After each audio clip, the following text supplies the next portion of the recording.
Yeah. All right. Okay, we're going to start with setup. So we've got some people online and we've got some people in the room. If you're in the room, feel free to get coffee and things as well. Thank you for coming. We're just going to quickly go over a few things to start with about our school and the environment that your children will be joining, and then we'll go into some advice and things about how to prepare your child for starting school. So if you come to any of our open days, you'll know that we are a school of 480 students and we are 56 different nationalities. So it's really diverse in terms of cultures and language backgrounds, and so it's a lovely kind of melting pot environment as well. Oh, it's 63 nationalities you've got. There you go. And oh, it's not moving. There you go. We're also accredited by various different places such as CIS. We're actually in the middle of that process at the moment, and we have really positive feedback from our preliminary visit. And also we're accredited by ALFRE, so we basically it's a stamp of approval that we provide excellence in children learning to speak English as well. And hello, please feel free to help yourself to coffee at the back, or tea or water if you want to. Okay. Ooh, where am I? Okay. So we are really whole primary here, but we are going to be talking primarily about years 1, 2 and 3, because most of our new students come into those year groups, and also they're young, they're coming from kindergarten often, so it's actually more of a transition for them, so and for the parents as well. It's a milestone. And so there are two classes in each year group, and so they will have plenty of friends.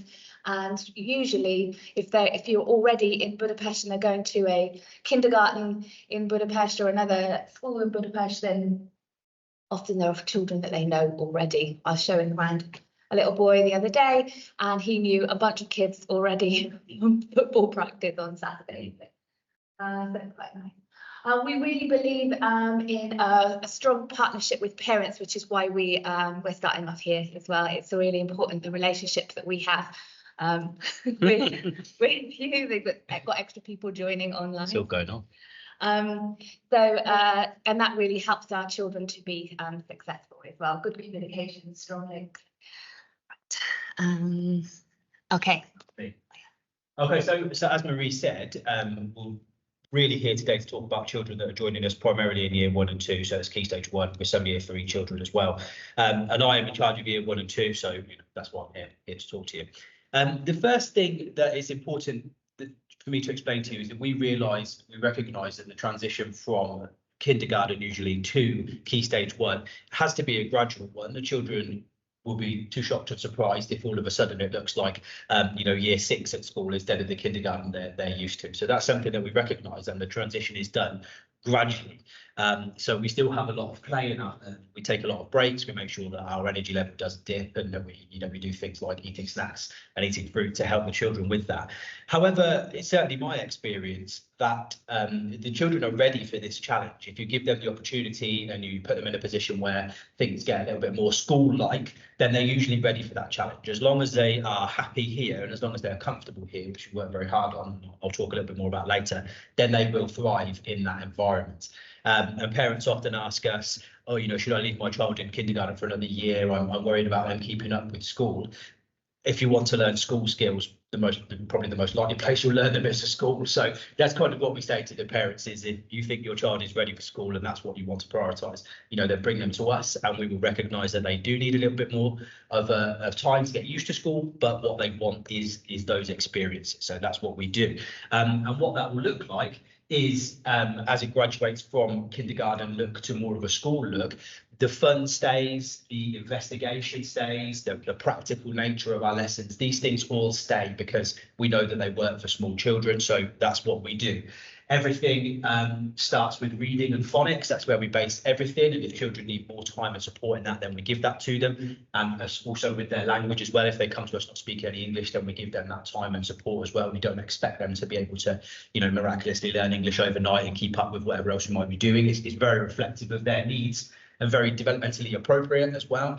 And we pay a lot of attention to social and emotional development alongside these things. It's a 50-50 weighting. The children will not be happy and they won't progress if we don't take into account their emotional development, their friendships and things like that as well. And what we see when we do things like this, if we compare children that join us in year one, say, to children that join us a little bit later, is the progress is vastly different. Those children will move quicker, they will attain higher, and those things become important as you go further through school. So that's what we recognise. If we do these things correctly and we have the children with us, we reflect their needs, then they're going to progress and they're going to attain, higher perhaps than their peers would do if they joined us a little bit later as well. So we find ourselves being quite successful with that. I'm not going to talk too much about Key Stage 2, thank you, because there's more of a focus on Key Stage 1, but all of the good practice that we know works in Key Stage 1, such as having it play-based, following our children's interests, making learning fun, all of those things continue into Key Stage 2. Our EAL support, we have children who join us throughout primary who are new to English as well, so we have EAL support throughout. We have children who join us who have gaps in their learning. We have children coming from different systems all the way through primary. So we have a special educational needs department who will support our children with whatever they need. We have withdrawal groups, we have advice for extra support and intervention within the classroom. So we really focus on what the children's needs are and then provide intervention and support for whatever that may be throughout their time in primary and beyond. And so everything else goes the same, but we also start to develop more student leadership as we go through into Key Stage 2 as well. We do have our student leaders in Key Stage 1. We do have first responders. And, they're very responsible. Yeah, it's very important. And then student council as well. We have our little ones are also the voice for their class as well. But as we go into Key Stage 2, we start to have house captains, and they start to take a more central role such as peer mediators. So they start to be able to resolve minor conflicts amongst themselves and to support the little ones as well. I can move on from that one. Okay, who is this? Is this me? I think it's you. It's me. Okay. So there are various challenges for children who join us from kindergarten, and generally various challenges for children when they start school. Tiredness is a big one.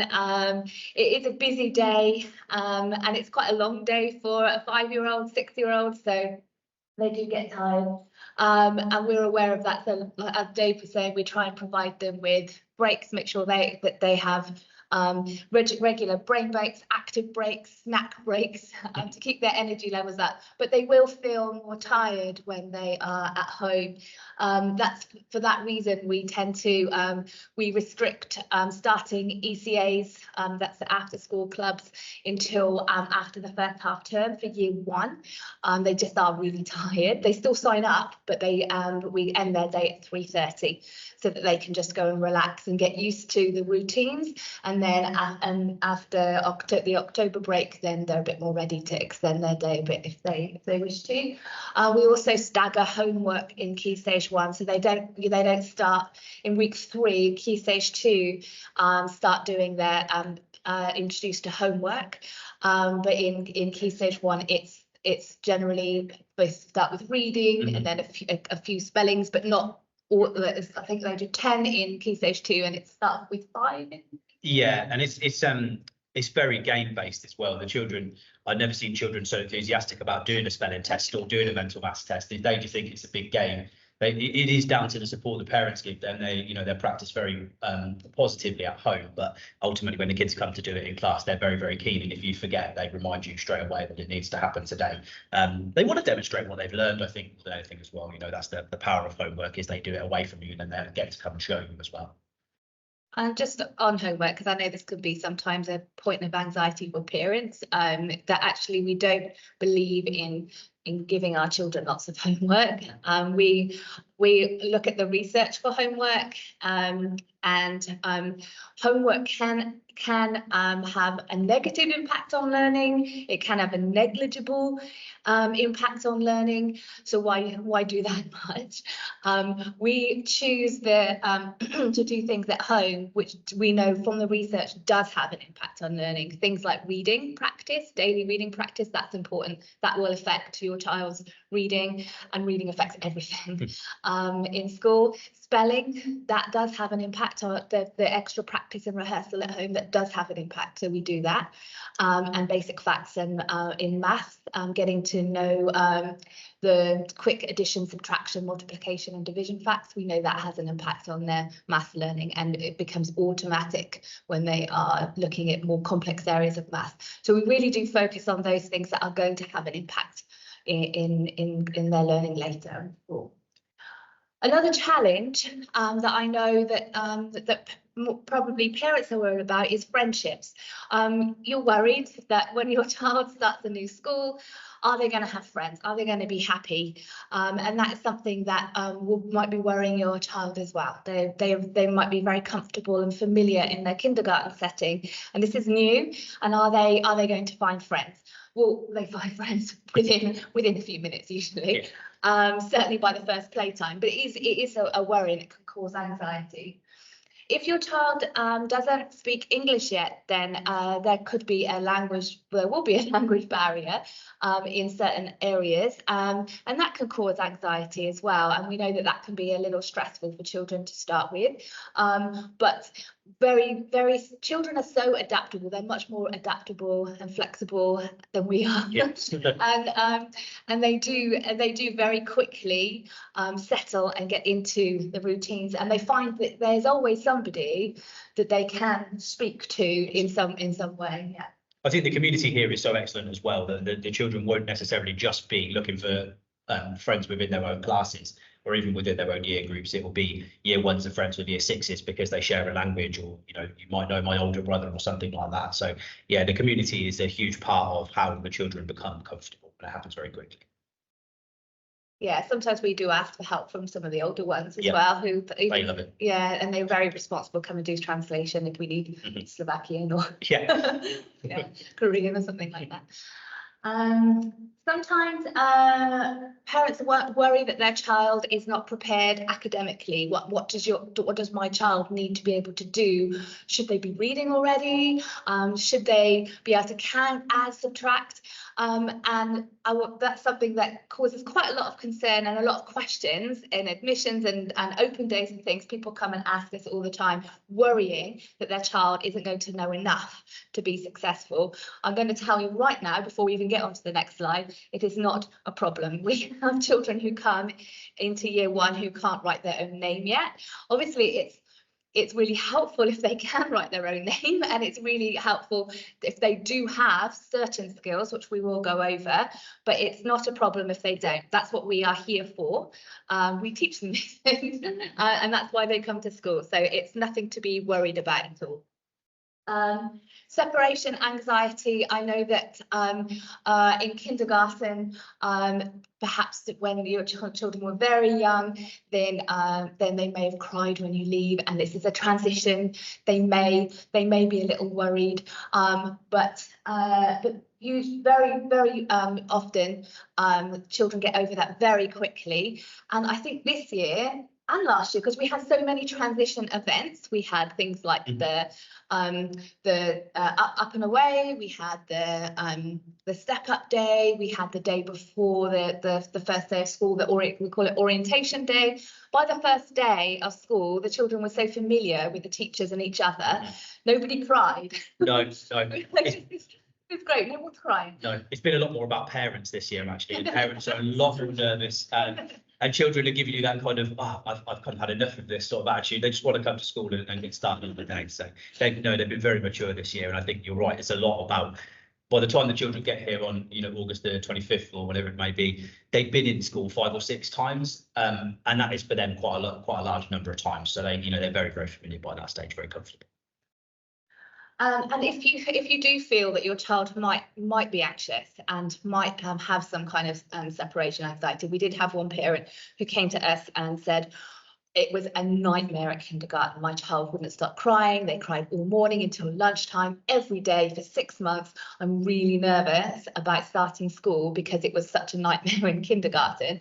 So what we did was we took extra steps. So we got her son to come in, and which she came to help out. We said it was for translation with another child, but he said, do you want to come along too? And so he came along, and he was so familiar with the school and with his mum and the environment, and then with he knew some other children there. He'd already made friends. He'd had playtimes with some of the children already. Like, there were no tears, not one on the first day. His mum was shocked and said it's such a contrast to when he started kindergarten, and it was because she communicated with us, and she said, I'm really worried. And we said, no worries, there's something we can do. There's always something we can do if we communicate.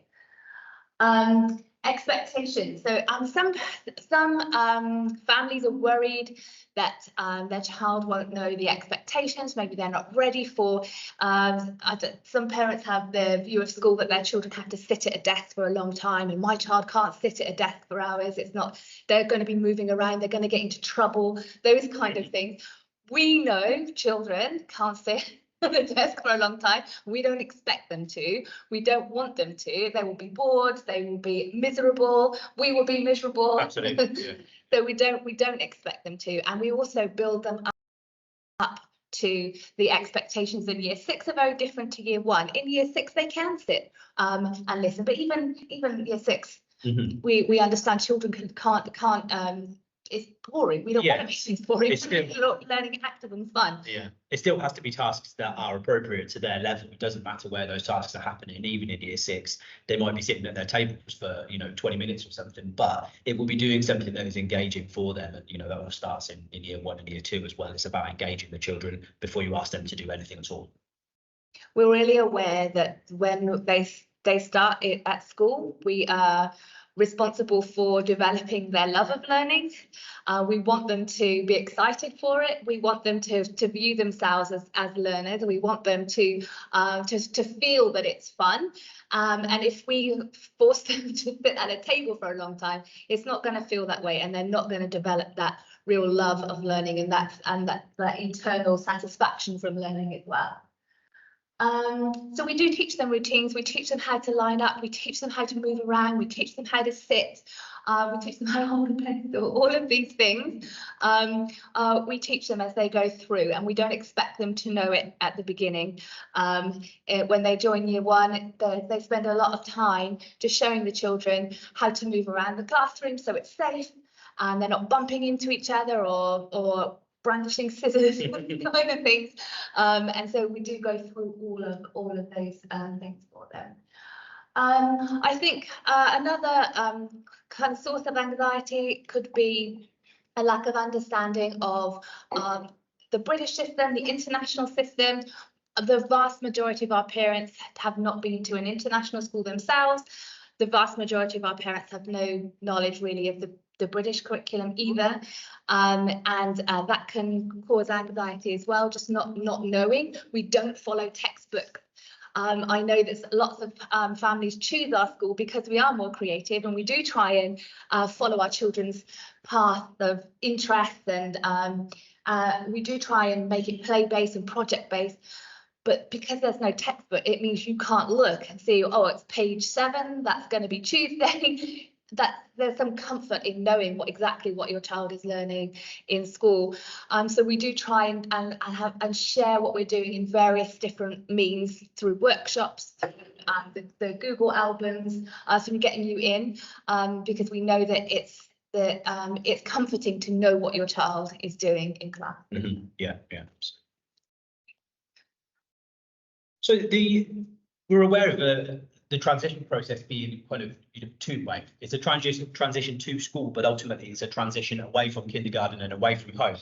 Many of these things we've touched on already, and they go back to reflecting our belief that the transition needs to be gradual. You need things to be phased in, as Marie talked about with transition events where the children come in, with their homework and clubs. They all come in gradually so that the children are not overwhelmed by things, as do, again, the routines coming gradually. We work a lot in year one, especially building the rules together so that children feel that they own, how classroom behaviour looks. And that's all done gradually.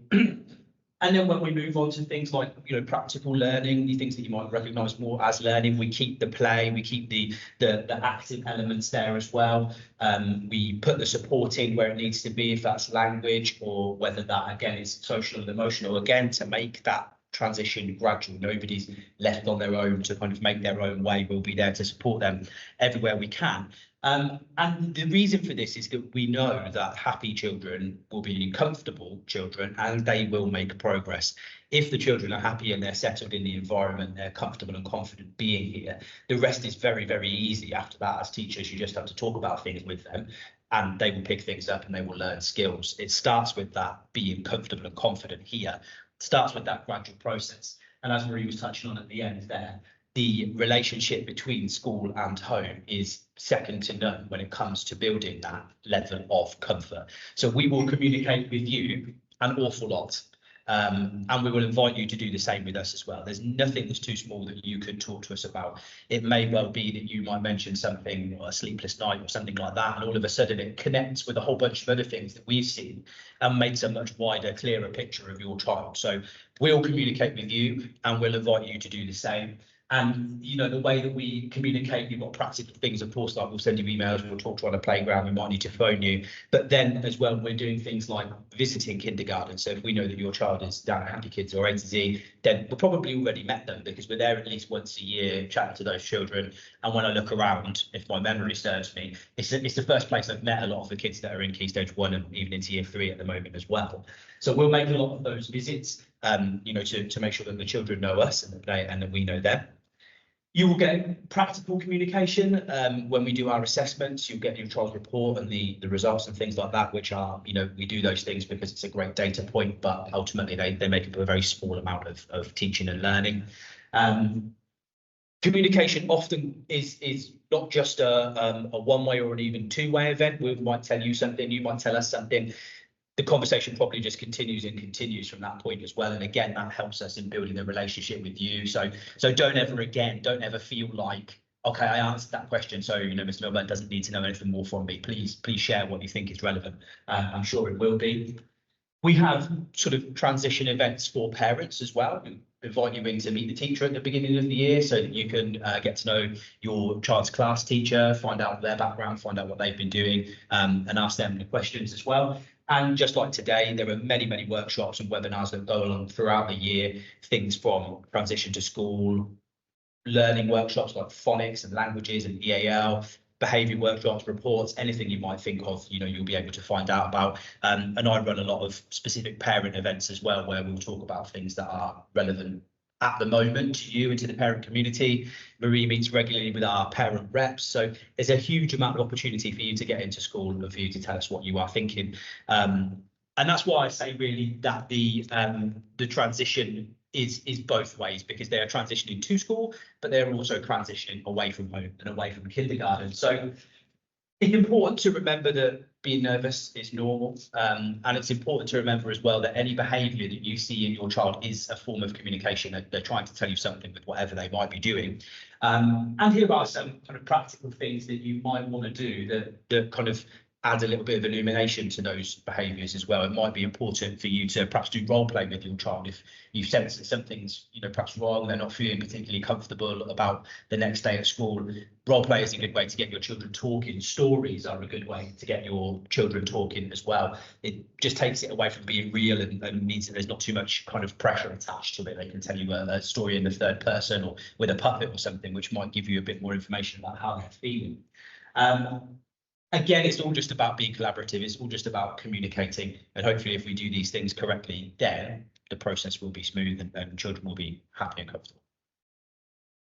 I think this is me as well. These are the next two slides are just some kind of practical things that you may wish to do. Here on the next one, no, I'll get there in a minute. That's not quite right. So again, just sort of building on what Marie was saying, it's not vital to us that children can do all of these things when they arrive at school, because we will help them learn to do these things. However, things will be a lot simpler for me if children can recognise their name and write their own name. That's going to make things a lot faster. If they are able to ask questions and listen to other people's answers, sitting for a couple of minutes and concentrating on a story, practical things like getting themselves dressed and undressed for PE, or in the winter when we've got 200 layers of winter clothes to put on. It's much easier if they can do that themselves. Shoelaces is an absolutely huge one. I really would just please give children Velcro shoes. I don't know why these shoes have been invented, but they love their little shoes with their laces, but we're often missing most of our playtime trying to do them up. So whatever makes life easier for them really as well. And then just some some sort of classroom specific things like cutting out, sticking, following the lines with their pencil and pencil control, those types of things. These things are easy to practice at home and easy to learn at home without too much stress. They can all be games. They could be done in a break from the swimming pool or the sunshine when you're on holiday or something like that. Just little 2 or 3 minute activities that will make my life a little bit easier, but will ultimately make them feel like school isn't too big for them. They're confident because they can do these things, just like their friends can, and they don't need to feel like they're missing out on any of these kind of skills as well. So I think I've put the bottom one in bold because if we start with children being able to ask a question or think about an answer, then everything else again becomes a lot easier and a lot more fun, because we can just have these wide-ranging conversations that aren't necessarily about what we intended to talk about, but we're all learning things and we're all getting to know each other. So I feel like that's the most important thing we need to be able to do is just ask, be curious, listen to friends as well. I just look at the recognise their own belongings and know how to keep them tidy is important. But we know that 5 and 6 year olds are not very organised because they haven't learned that yet. It's a learned skill, and so they will lose their PE shirt and their pencil case and their water bottle and their snack box and their cardigan. They will lose these things, but if you write their names in them, they will be returned very quickly. I usually go along the corridor and I sweep up. Yeah.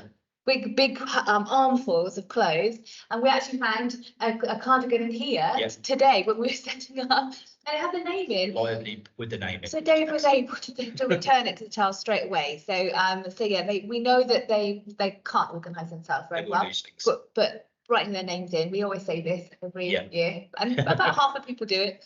And if you don't, you'll regret it. It's really hard. Okay. I think so. Okay. So these are some things that you can do with your child to practice on before the first day of school. So helping them to develop some kind of responsibility, so giving them a task to do in the household. You can give them a little job, so you can say, could you go and colour this picture while I'm cooking dinner, or can you go feed the cat, can you go and give the bowl to the cat? These kind of tasks are the kind of things that they will be told to do in school, and they're like kind of cute little things you can do at home to get them into those routines as well. Practice speaking loudly and clearly. If they're talking to the class, they want to share their ideas and their thoughts with the class. They're going to have to speak a little bit louder than their normal talking voice, and they have to speak clearly because we'll be communicating in English, but English is the second language for almost everybody, and so it's important to speak clearly so that everybody can understand. When you have read them their bedtime story, if you're reading them stories, then ask them to retell the main things that happen. That's a really good skill to develop their understanding of a text. And it's something that you can model to them as well, because it's not necessarily a skill that is the natural that you just can do to summarize a story. So model doing that, maybe read it to your child and then model retelling it to dad or granny, and you can also get them to look at the pictures to help prompt their memory for a retelling as well. Counting to 20 forwards and backwards is useful as well. You can just go and count anything. You can count as you're driving along. You can count in the supermarket. You can start to recognize numbers around you as well on street signs and things like that. All of these, the number recognition and being able to count is going to just help them later. So anything like this you can do over the summer is great. Practice listening, read with your child, talk about books, and get them to ask lots of questions. Again, model asking questions as well, because all of these kind of skills are learned, and so we learn best from imitating and copying the people around us. So model what you want them to do. It's really useful to prepare all of the activities, all of the resources they need for an activity. So if you're doing a crafting activity, then you can actually look at, well, what we're going to need. We're going to need a pencil, we're going to need some colouring pens, we're going to need some glue, we're going to need some scissors. And so actually go and fetch all of those things and prepare them in front of them before you start. This develops their organisational skills as well. And it's the kind of things that they will be doing in school, because before they start their activity, they need to get their scissors, their glue, their sheet, and everything that they need, so that's all set out in front of them. So it's really useful to practice that at home. And a big one as well, tidying away after they have finished. It's a very hard one to do, I think. But it's really useful. They will learn this in school as well. But again, alongside your child, you can say, okay, well, we need to put the lid on the glue, and we need to put the pens in the pencil case, and talk them through each step of the tidying up. Because tidying up can be like a big, impossible task. But if we break it down into all of the steps that we need to do to tidy, then it becomes easier for them as well. And make it competitive as well. Oh yeah, that's what we do in class. Or we could put a timer on. Yeah. Or there's a good tidy up song. A nice song that you can sing after you do it as well. So all kinds of things. So I think part of the transition to school is going to be emotional. A lot of it's going to be practical, finding your way, getting dressed in your uniform, you're getting your things ready for the morning and stuff like that. But a big part of it is going to be emotional as well. And there are definitely things that I would recommend that you do at home in order to kind of deal with these new emotions that your child is probably going to be feeling. I mentioned that idea of exploring emotions through play, through drawing, through role play. These again are very powerful ways of removing the personal nature of that feeling. So a child doesn't need to say, I was scared today. They can say, you know, Mr. Bear was scared today, and here's why, and you'll get a lot more out of them that way, perhaps. Again, talking about the idea of modelling your thinking. Children learn through repetition, they learn through copying.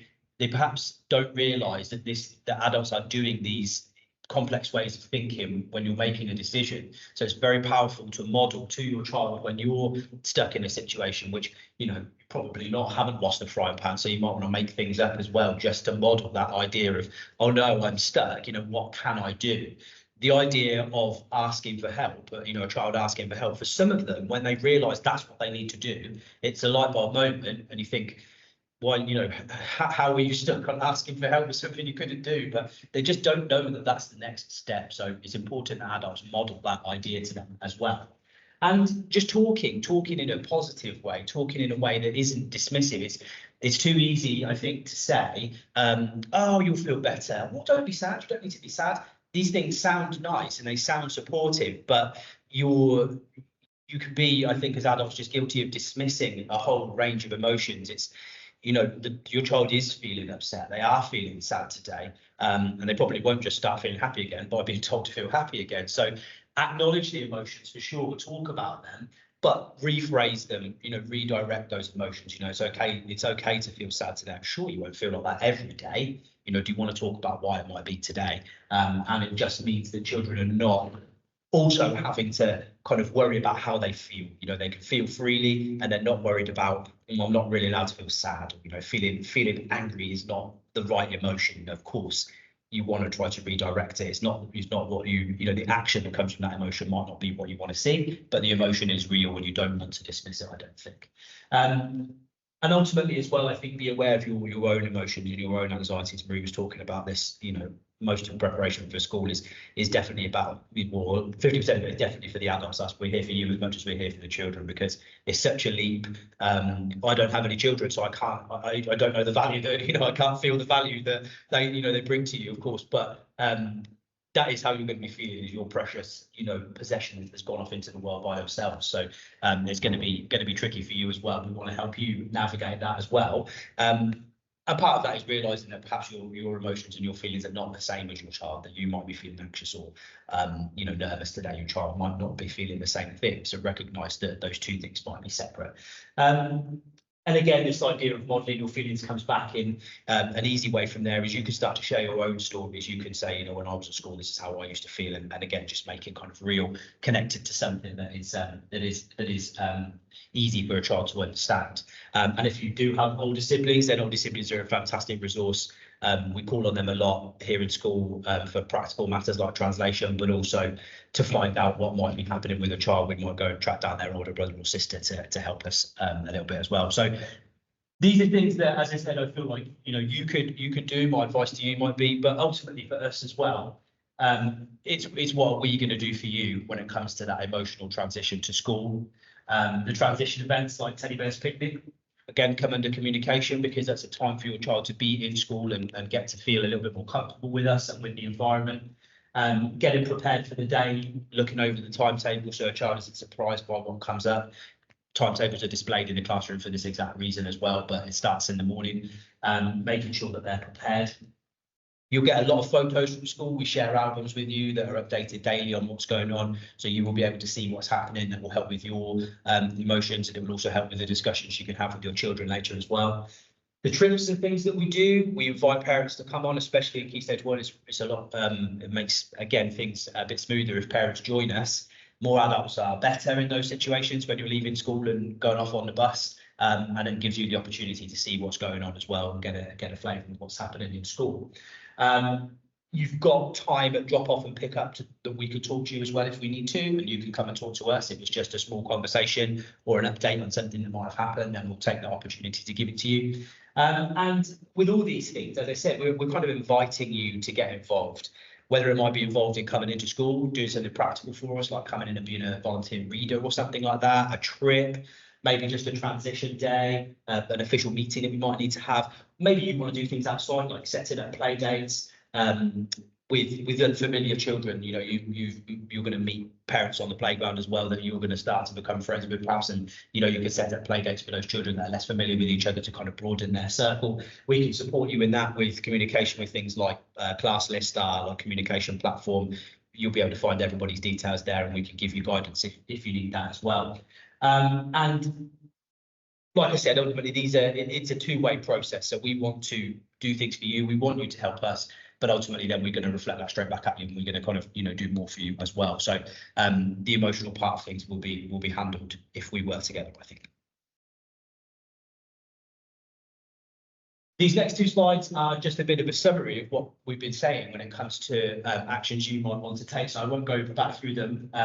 They'll be available to you to take a look at. So just some kind of practical activities that you might want to do. And on the next slide here as well, a couple of links to stories that are good kind of emotional development stories to help your child, you know, understand what might be going on with their new experiences at school. A really, really great way to discuss social situations is through story. As I said again, because it just removes the pressure for it to be my own experiences or emotions. I think these stories are super helpful because there are so many of them. This is just a small selection. My daughter, when she started in year 1, we read My School Unicorn. Like they went to a uniform shop, ended up with a unicorn which sat in her pocket and made her feel happy. And the character's name was Eve, which is my daughter's name. So that was, but it goes through and it talks about her feelings and how she was worried, and then the unicorn was there, and then she felt better. And that's basically it shows the children these are the feelings, this is the reality, and this is the ending, which is everyone's happy and you have lots of friends. And so it's quite useful to talk it through, because they'll recognise and identify if that's, particularly if the character seems to happen. Yeah, very much. Absolutely. I think from the previous slide as well, just the key thing to take away from this whole kind of workshop is communication. This is always the communication should start now. So if you have any worries at all, if you think your child is going to struggle in any way, either emotionally, or you're worried about socially, or if you're worried about emotionally, tell us. And there's always something we can do, but we can't do anything if we don't know. So tell us. I think on that subject as well, this is last couple of slides. This is Miss Kitty, who is our SEN support, our school counsellor. Really, this is to emphasise that when problems might arise, emotional problems in particular, they might feel too big. We have experienced specialist support in the building who knows the children as well as anybody else, that will be able to help us and support us through those times as well. Kitty's amazing, super effective in what she does, and is there to help us when problems become in need of a bit of specialist support. She's here for families as well. So sometimes she will meet with parents separately with children. Sometimes she will meet with children separately on their own, always with parents' permission. We in primary, children in upper key stage 2, they can refer themselves, but we then have to tell you if it's going to be an ongoing thing. But in years 1 to 4, we would seek permission before seeing Miss Kitty, so you'd always know about it first. But she also does social groups as well. So if children are struggling with anything, sometimes it's just like losing at a game. It's a really, really hard skill to learn how to lose. She will make a social group to help develop those kind of skills as well, to taking those kind of things. Yeah. So she works with children all across primary in group, individual, families. She will advise teachers, so she's like an expert, like a well-being kind of expert as well.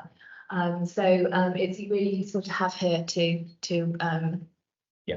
ask. Yeah, when you need some specialist support there, she's. I think that brings us on to FAQ.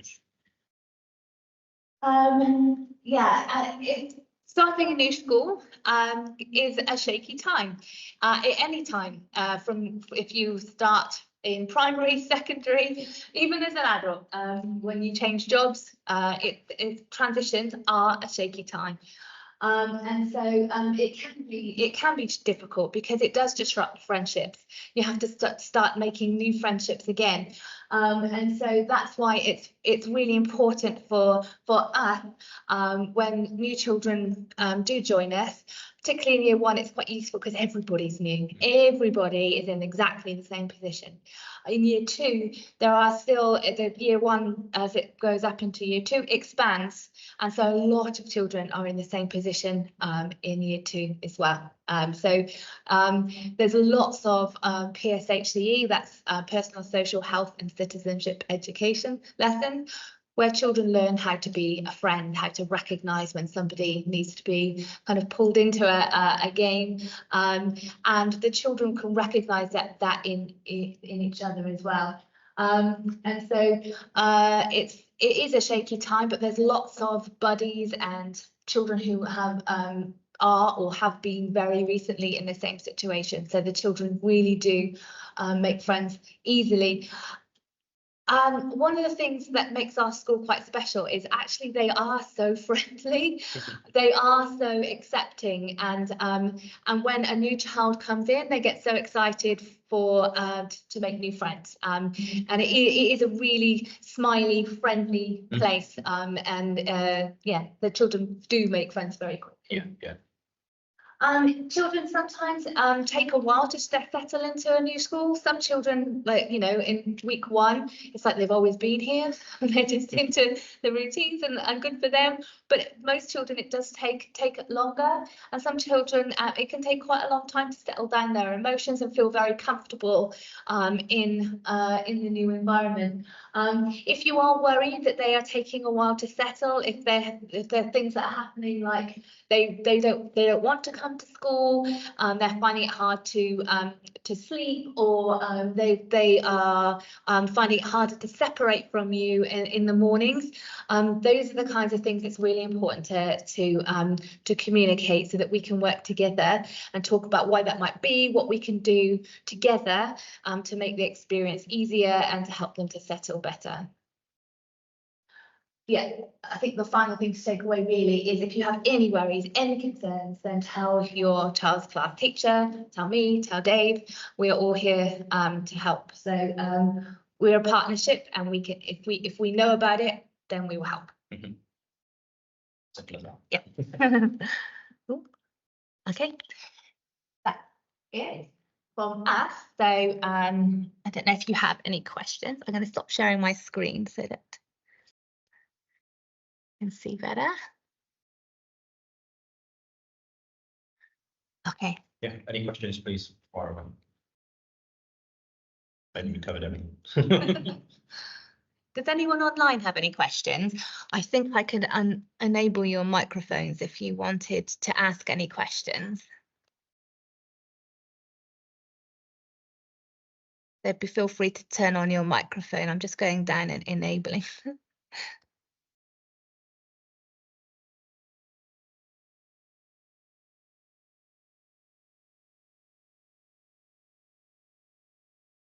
Okay, everyone online has now got your microphone enabled. If you wanted to ask a question, you would be most welcome.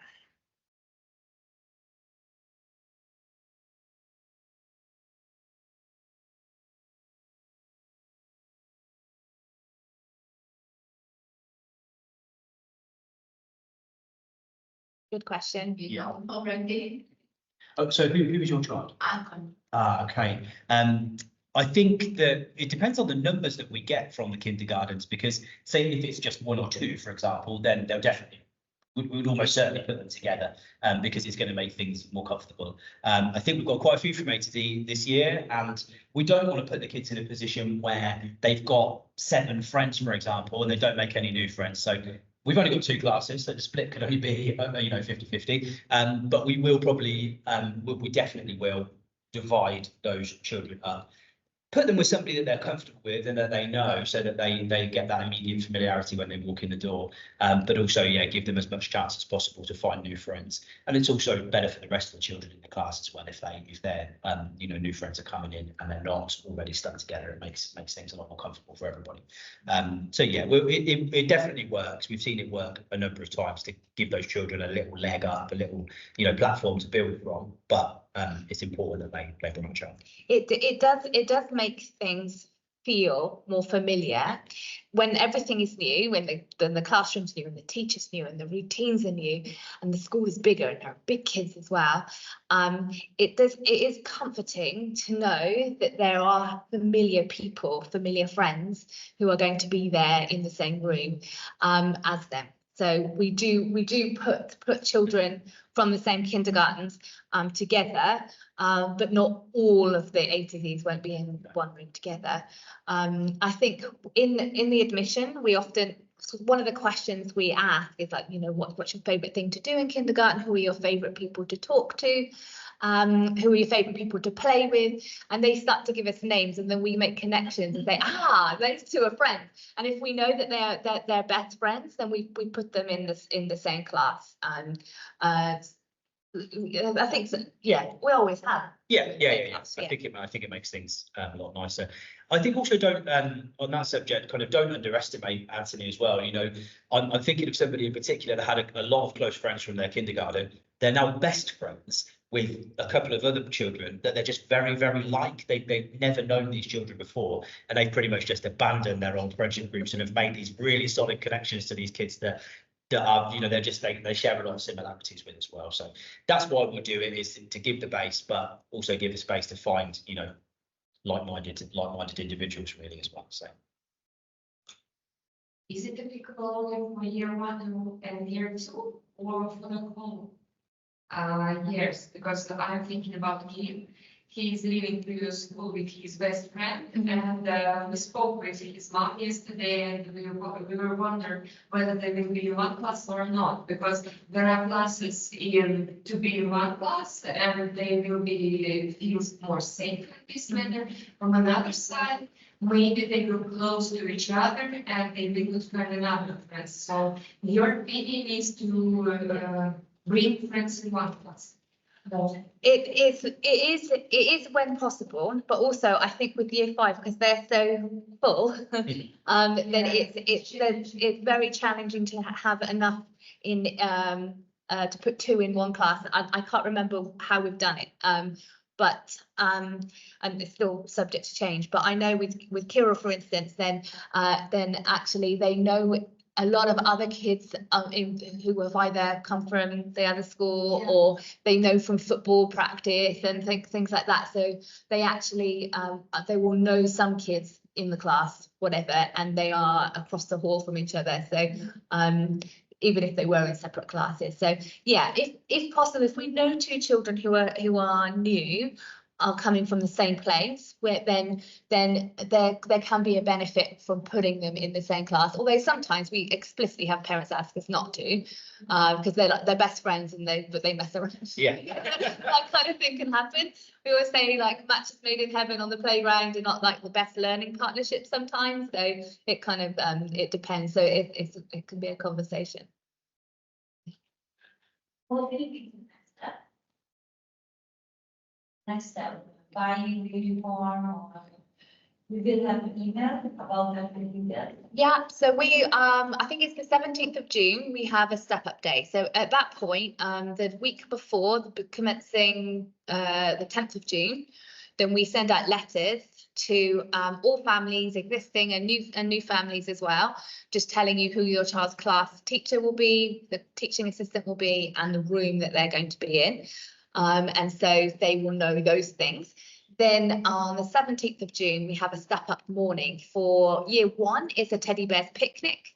But for year 2 plus, it is a morning with the new class. So they will get to meet all the children who are in Budapest already, who will be in their new class, their teacher and teaching assistant. On that day as well, there will be uniform for sale as well. And we also have the swap box as well, so we'll put all of those things out too. So the teddy picnic one for year 1. The teddy bears picnic is for year 1, but then from year 2 until year 6, we have step up morning as well. So it is for everyone. Year 1 is slightly different. They come from 9 until 11, I think, whereas everyone else from year 2 to 6 is from 8:30 until 12:15. Everyone else is slightly longer, but the year 1s they come into here, they have snacks, and they bring a teddy bear, and they do like even brought a dinosaur, not a teddy bear. Yeah. There you go. But yeah, that's the next kind of big event. But then also the day before we start school, was it 27th this year? 27th of August? Yeah, I think that's the Tuesday. Isn't it? Yeah, I think so. The Monday afternoon we have our orientation afternoon, sorry, and so everyone comes in again. There's a chance to buy uniform, and again there's a chance to kind of the orientation afternoon is useful because international families who are moving into Hungary are usually not here for step up day. So on the orientation afternoon, it's useful to meet other new friends who are coming from other countries as well. So, but again, there's more opportunities to buy uniform, ask questions, and those kind of things.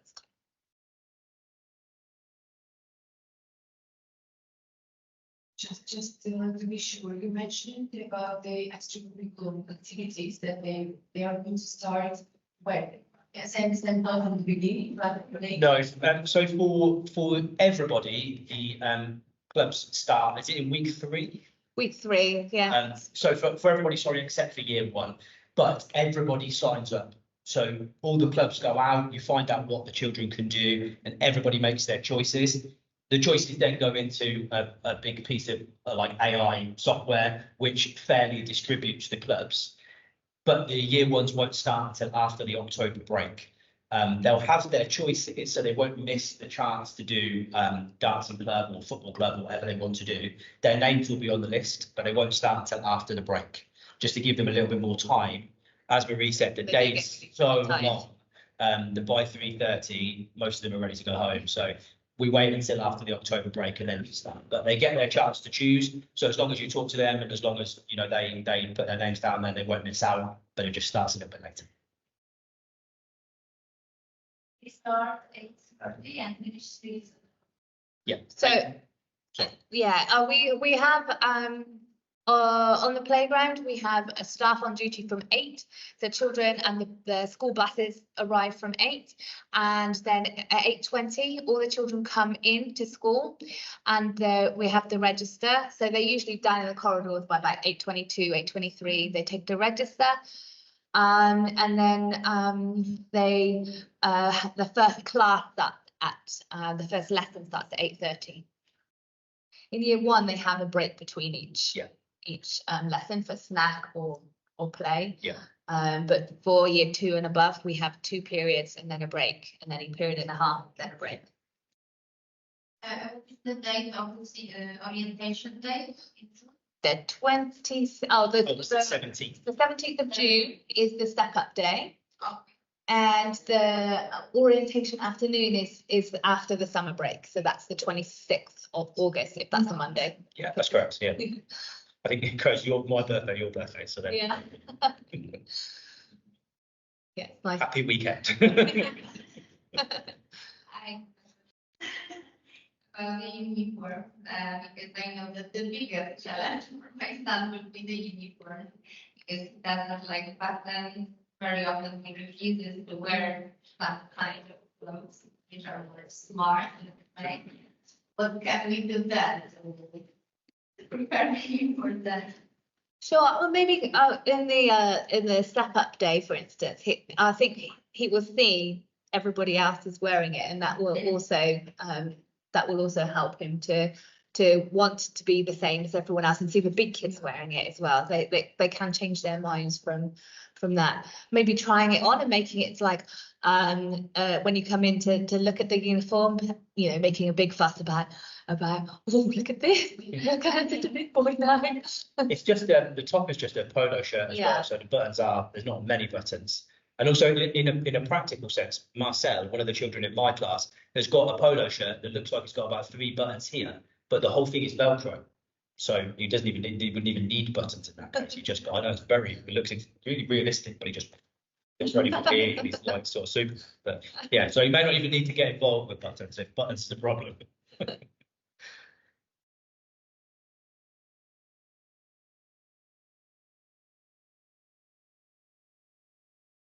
As I said, there is no breakfast, so it's better that the child have it at home. Yeah.